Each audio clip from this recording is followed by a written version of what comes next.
Je suis actuellement à Paris, à la place de l'Opéra. Je vais me rendre à l'école AAA pour y rencontrer Kaoru Yoshikawa qui va nous parler de ses métiers de mangaka et d'enseignante. C'est parti!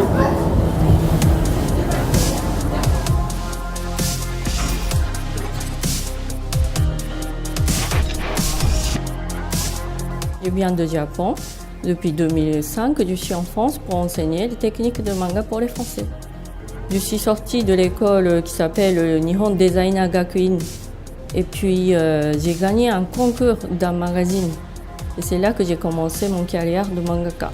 J'ai décidé de devenir mangaka pour transmettre le message, donc c'est mon message, au lecteur.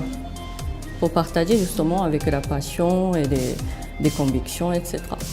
En France, j'ai sorti un livre qui s'appelle Le manuel de mangaka débutant. C'est pour apprendre la création de manga à la façon japonaise.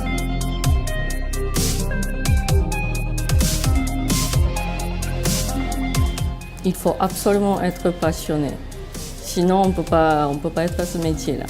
Pour devenir mangaka, on n'est pas obligé de passer une école. Par contre, l'avantage de l'école, c'est qu'on gagne le temps.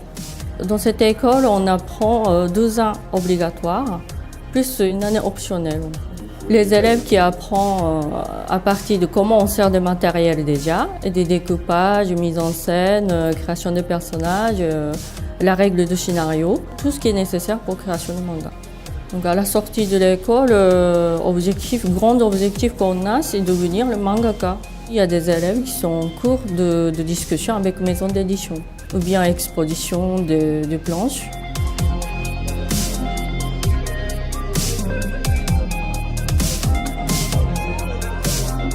Disons que pour le manga, ce n'est pas important d'être bien dessiné.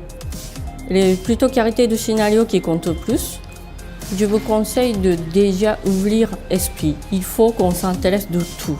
Ça veut dire que ce n'est pas qu'une imagination qu'on a besoin. Il faut voir la réalité.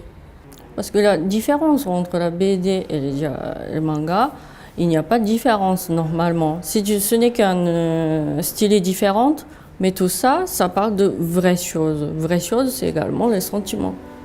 C'est ça qui fait que voilà, le manga est connu. Quand on dessine le manga, c'est une sorte de recherche, on peut dire.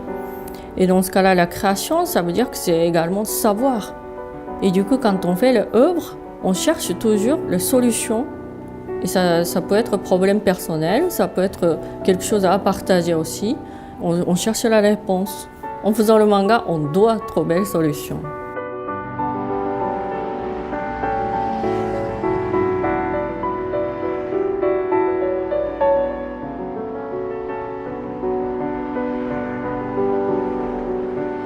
C'est sûr que vous avez beaucoup de questions, est-ce que c'est un métier vraiment, tout ça. Mais par contre, une fois que vous décidez que vous allez prendre ce métier-là, décider c'est très difficile. Il faut avoir le courage de lancer ce milieu-là.